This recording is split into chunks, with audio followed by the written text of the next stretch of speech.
Cool. So good morning, New York SADD, or good afternoon at this point. I am Lauren Mead, your state coordinator, and I'm here chatting today with Chris Thompson. He is with our SADD national office. He's going to tell you about what he does and why he's here to talk to you today. All right. Thank you so much, Lauren. Chris Thompson here. So excited to join you all today. I am the Director of Development for the SADD National Office, and my goal is to ensure that our programs are sustained and have a future both financially and as well as a brand that is thriving and active and effective. And so I'm so happy to just really be here today. I come from a background of fundraising and fund development, recently the Chief Development Officer for a national nonprofit. And so I am thrilled to be able to be a part of something that I truly do believe in. And though I live in Jersey, I'm a New Yorker at core, born and raised in Queens, New York. Went to St. John's University and then Fordham for my grad program. But just very excited and just happy to be here. So thank you, Lauren, for having me.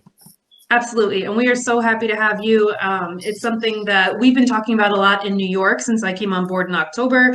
How do I fundraise? How do I make some money for my chapter? How do I do more with less? Because we're all looking at, having financial issues with our districts or our clubs or whatever. So we really want to pick your brain today and see what you know, what you can help us with, how you can help out our chapter advisors to be able to make some more funds for their chapters, their activities, everything they're looking to do. So do you want me to just start asking you some questions that we've had from our group? Let's go. Absolutely. Cool. So I actually had one today from Instagram. We put up a post on Insta about our Advisor Academy that was happening today at 2:30. And we had a question from one of our kiddos out in Washington County, which is up here. And he asked, can we fundraise during this pandemic? Very good question. I think it's an opportunity for sure.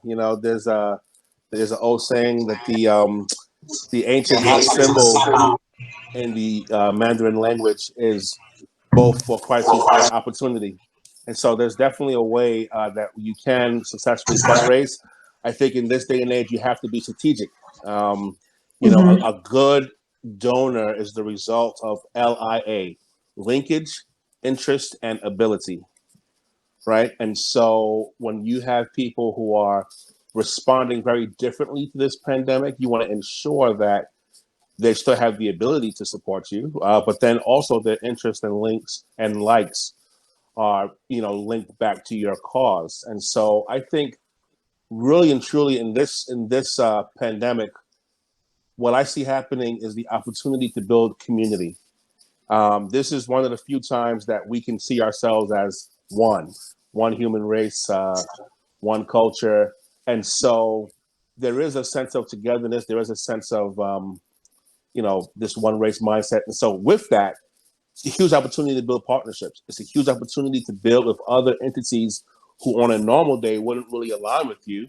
But today they can, right? So like, for example, if your focus is traffic safety, for example, there should be a tin can inside every AutoZone. Pet Boys, Michelin, Goodyear, right? I mean, just thinking out loud, there's just ways that you can really create a pitch that allows everything that deals with traffic safety to now become a part of your ecosystem. And sometimes you don't have to lead with the acts first. Sometimes you get folks really interested in the cause by letting them know, what the urgency is, right? So especially right now, when you have a lot of students who are out of school, there's an increase for disruptive decisions, right? Whether it's driving impaired, whether it's whatever the case may be, right? And so you want to get folks interested in your cause first before you begin to ask for money. And you can do that in a number of ways. You can do that through social media. You can raise awareness. But, first of all, with social media, everyone talks about it's a thing. Everyone has mixed views about it. I think that it's a great tool that you can use. If you have a great cause, now it's just a matter of having the loudest voice. And so every person in the chapter needs to like the Instagram page, follow the Instagram page, follow the Twitter. Just internally, that should be at 100% participation. But then after that, now you can build communities. So you're you're liking similar pages, you're liking police departments, you're liking, sheriff departments, you're liking other entities that you would like to at some point invite into your ecosystem. And once you're building this ecosystem, now you're putting out interest. Now you're putting out things that matter to them as well, and you're looking for those shared interests, and then you can build a campaign around asking for dollars. So there is a science and there's also an art to raising funds, but during this time, I say it's a huge opportunity. I love that. And that's something that I've been talking to New York SADD a lot about recently, starting up those Instagram accounts, starting up those Facebook accounts if you're into that, or, your parents have some money, they can donate to you on Facebook. But you got to start those social accounts, right? Because right now that's where it's at. That's the way that we can socialize. And that's the way we can also earn some money. Each of these apps has a way that you can add a donate button or something like that. Is that something you would advocate for, that, they use those social media options to? Absolutely. I mean, raising awareness is key. No one, SADD does amazing work. No one knows. Right. And so if we can utilize social media to, yes, raise dollars, but to raise awareness and build community, I think you have a great shot of really creating some good revenue streams. Awesome. So I know I've been hearing from a lot of my advisors throughout the state all year long. We have some challenges in our districts. The biggest issue we face is that we can't ask our parents, we can't ask our students for money. We're a low-income district. We're not allowed to do that, and we don't want to do that. So how would we fundraise in other ways that may be more productive than asking for $5 here and there from our kids, or doing a bake sale or something like that? Good question. So I think definitely, going back to the partnership route, if you're looking for the opportunity to raise funds and raise awareness, I would definitely look to add value and look for shared interests. So for example, if you are doing a blog post or a short video about ways to deal with stress during COVID-19, that 2-minute blog post can be sponsored by AutoZone, or whatever restaurant, right? You have some cool roundup programs that basically you would make a purchase and their change would get added to your nonprofit. And so there's definitely creative ways. So looking at partners who can sponsor anything on the internet, because that right there will bring them an added value in elevating their brand and raising visibility for them. But then also it can fund your project, restaurants for sure, stickers, things you can sell, products, right? So, for me, I would show you my office now. I'm a huge fan of like art and like graffiti and like, so I love stickers, for example. And, it's an 80s thing, but it's coming back, right? And so, oh my God, it's so back. So there's definitely things that you can sell. You know what I mean? You can definitely sell products if it's branding, if it's cool slogans that you can offer. And then also, like, there's ways that you can help to promote businesses as well. So if you have small businesses that are in your area that need visibility, and you have a reach on your Instagram page of 2,000 people, you can potentially sell them ad space. Hey, you can post your restaurant or your small business on my Instagram page, and 2,000 people in this one area will see it, right? So it's definitely opportunities to raise funds without, taxing mom and dad. Oh yeah. And that's something, again, we talk about here in New York SADD a lot. We talk about maybe putting flyers on pizza boxes and putting some info out to pizza places like that. Friday night's going to be busy with pizza. Mm-hmm. That, Applebee's, chain restaurants like that, Chili's, things like that will do those fundraisers for you. They'll give you a percentage of their profits for the evening. So that's always a good route, right. I think. All those things add up. Here's what's cool. I saw this one where you're at the supermarket, right? You know how you have these dividers that like separate the person's groceries in front of you from yours? Yeah. You can put an ad on that thing. You can put an ad anywhere today. So I can drive around with one on my car, like a sticker. Exactly. So it's really about elevating the brand. Brand awareness is key to fundraising. And the good thing about SADD is that it is a trusted brand. I mean, it's not new. It's been around for a while. You have advocates that have gone through the exact program. So, the brand speaks for itself, but marketing and promoting and raising awareness is the real game. Agreed. And actually, I want to throw that in the reverse too. What if we have some chapters that are really interested in asking parents or asking their district for some funds? What's some good ways that we can tell the kids or the students to go about asking their parents and making it effective, so their parents aren't just like, yeah, here's another $5. Maybe make it another, 15, give it an authentic $20 to whatever it is. How can we really boost that? Yeah, definitely. I would say each chapter would need to have a goal. Once you have a goal and a target, then a person, a donor, whether it's a parent or other, can see exactly where the money's going to, and it might activate them to think about who else they can reach out to help you with your goal. So it's not just the parent; it's the parent's network, like a donor. It isn't just the donor; it's the donor's network, right? If you're active in your church, the teen or youth ministry can take a special collection for you. If you are a handy person doing extra chores and earning those dollars also help as well. Some places, don't have, active delivery services. You can become your own Grubhub. There's different ways, and so, certainly, but I think, looking at the actual overall goal so that people can kind of rally behind the initiative. Folks love to see people who are in action or things that are in action. It's funny. I was doing a campaign years ago, and we were trying to sell tickets for a gala, and we wanted to put the thermometer up the first day, but it was at 0. And I said, you know what? No one's gonna chip in if it's at 0 because no one wants to be the first one. Let's sell some tickets, some tables, and when we post this thermometer, it's already at the half mark. So now people feel like, you know what?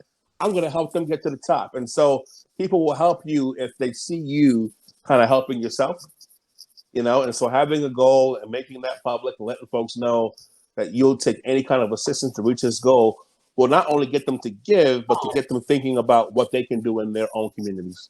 Mm-hmm. And it's about investment and buy-in too, right? So you have to show that you guys are buying in as a chapter, as a school district, as a community to this project. Right. Before anyone else is going to buy into that project. It's all about that buy-in.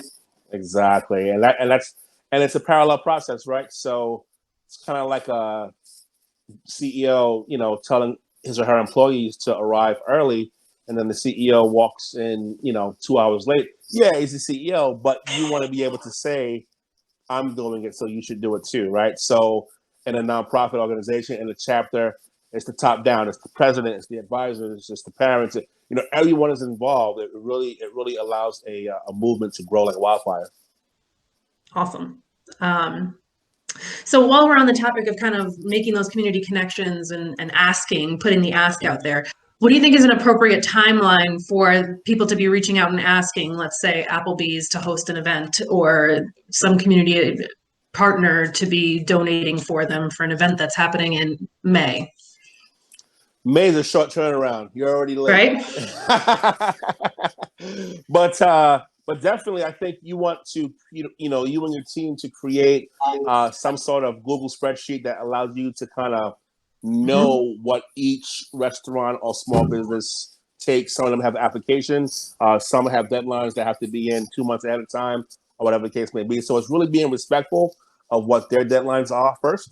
And then looking at your goal and asking yourself, well, when do you need to reach this goal? Is it May 31st? Is it May 1st, right? So we're working backwards from that goal, and then setting up milestones, right? So if we have 12 weeks to get something done as far as raising $100,000, we want to know in each quarter we need to be at, $250,000, right? So, so really in incremental goals and milestones, you want to be able to set up goals that are small goals that get you to that next milestone, and then the next one, and the next one, and the next one. And then you're also putting this process in sort of like a continued learning process. So you want to see what works and what doesn't work, we have template language that we can create that will assist you, and if you want to send a written word, but then it's really, trying to see, do people respond better to your call on Monday than they do on Tuesday? Are folks responding to letters or phone calls? Just really figuring out and being thoughtful about what works. But then if you do your homework, you would know if Chili's supports youth initiatives or not. Maybe it's Home Depot, right? And so it's really, creating your research document so that you have the best shot of identifying entities that will support and will partner with you. Understanding what they're interested in. Is it visibility? Is it community? Is it family? And then creating a goal and working backwards from that goal to ensure that your milestones are set up for your incremental goal. But I think a good 6 to 8 weeks out will help you to have a good life cycle of campaign to actual donation. And always remember to say thank you whenever you get a donation, regardless of how small it may be. Stewardship is key. You want to be able to ensure that when folks give to you, that fireworks are attached to that donation, because that good feeling, they'll either A, want to feel it again, or B, share that feeling with someone else. Absolutely. And I actually was just going to ask you about, how do we best say thank you? What's the best way to put that out there? Because I think those two words are so simple, but go so far, and they can actually help you get those donations year after year too. Exactly. And so again, this is part of the, the donor, process is 4 stages, right? It's IDing the actual donor, it's cultivating the donor, it's making the acts, and then stewardship. And a lot of times people fall off on stewardship because that's after the donation already happened. But if you don't steward the actual gift, it becomes more transactional and less relational, and you want that relationship, right? So I think, after you've identified your targets, the cultivation process is where you want to learn, how would this person want to be thanked? Sometimes we assume it's a thank you letter, but maybe they want a shout out on your social media. Maybe they want a picture of the person who benefited from it. You just never know. So I think stewardship, obviously we want to say thank you, and that's the culture, but good stewardship is determining how that person wants to be thanked. And it might be important too to ask them ahead of the donation, how would you like to be thanked? What can we do for you? It's not just about what you're getting from this relationship, but it's about what you're giving too. Absolutely. So I had another couple. I like when folks say thank you to me in cheesecake. Give me cheesecake. I will remember that. Any specific cheesecake? Or? New York cheesecake. Almost frozen. Almost. Just crispy enough. That's right. So I had a lot of questions from a bunch of different chapters around the state about, how do I really reel in those big fish? So we know that there's a lot of money out there for traffic safety related things, like from AAA, State Farm. They have those mini grant situations that could be up to like $5,000. That would be big money for a small chapter, even a large chapter. How do we make our applications, let's say, the most effective to really catch their attention? I think a lot of these organizations are really focused on 2 things. One is the impact, right? So that's your reach. How many people will be affected by this actual gift? And then 2, how you measure it. You know what I mean? How you measure the impact. And so, I think in making any application attractive is you want to definitely be definitive, and you don't want to dance too much in applications, but you want to demonstrate your reach. You want to demonstrate that you have an audience that is in need. And so any gift you make will be greatly received by this number of people, measured in this way, which will all go back to you. A lot of these organizations do want to know that their donations will impact, but that also it'll be something that's measurable. So you can know that before State Farm got involved, you were at here, and then now you're at this point. And so even putting in some measurements like, hey, we're going to do a before and after survey. You know what I mean? And so, whatever program or project you're launching, do a pre and post survey and just compare the differences. Sometimes those speak volumes as well, but other times I think really it's looking at, in one asset is the impact and how you measure impact, but then also are you aligned with the entity's vision as well? What's the shared interest? Like, people are asking for money in all sorts of ways from different angles. A State Farm, you aren't the only one who's asking them for money, right? So what'll make you stand out is not the empty promises, but is more so that you've taken the time to determine how your mission aligns with their core values. And it's almost like making a Venn diagram and making your application like right in the middle of that intersection. And using keywords. I think, sometimes we are so in love with our own writing that we don't necessarily use the language that they're used to because we have our own world. Yep. So a lot of this is the cultivation process of understanding who you're going after, understanding what's important to them, and knowing how you can bring them value, because they know they're giving you $5,000, but how can you bring them value? Yes. And sometimes I'm going to even shorten that a little bit. Sometimes it might seem a little sneaky, or like you're doing like some backwards research here on their website or something, but you want to use their language. You want to see what their target is and fit your project to their target if you can do that, right?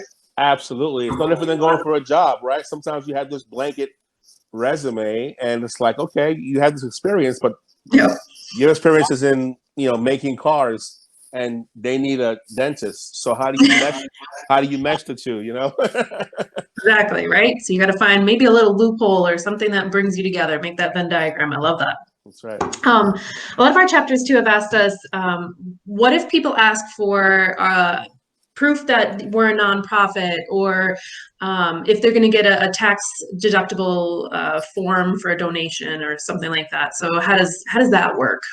Absolutely. Well, we'll definitely equip all of our chapters with a letterhead that would definitely have the name, the address, and also the 501c3 information, because all donations are, in fact, tax deductible. And so we'll definitely provide that with the EIN or tax ID number. And so you could definitely use that as a caveat to say, hey, we're also a 501c3, so your donation will, eventually benefit you. But we can definitely provide that for anyone that needs that. Awesome. Yeah, and guys, for New York, just give me a shout if that's something you're interested in, or the people that you're trying to partner with are interested in getting that tax deduction form. Just give us a shout. Chris and I will work that up for you, and we'll make sure that we get that out. Absolutely. One other big thing too was, can I keep my funds from year to year? Is that something I have to use by like the end of the fiscal year or the end of the school year, or can I roll that over for my club for the next year? So it certainly depends on how you receive the funds. And so in our world, you have funds that are restricted for an actual project, and funds that are unrestricted, right? So if they're unrestricted funds, we're just supporting SADD indefinitely. We love SADD. Thank you. But if it's a project that we want to launch a virtual chapter, by October 31st, there's a start and there's an end date. And so any funds that are for that particular project have to be spent down within that. And that's to remain above reproach and to ensure that we are, top notch in our financials. And so you want to, once you're creating your internal documentation of funds that are raised, you do want to allocate and determine, you want to categorize which funds are restricted and which funds are not. Awesome. I think that's all I have from folks. Do you have any final parting thoughts or words that you want to share with everyone?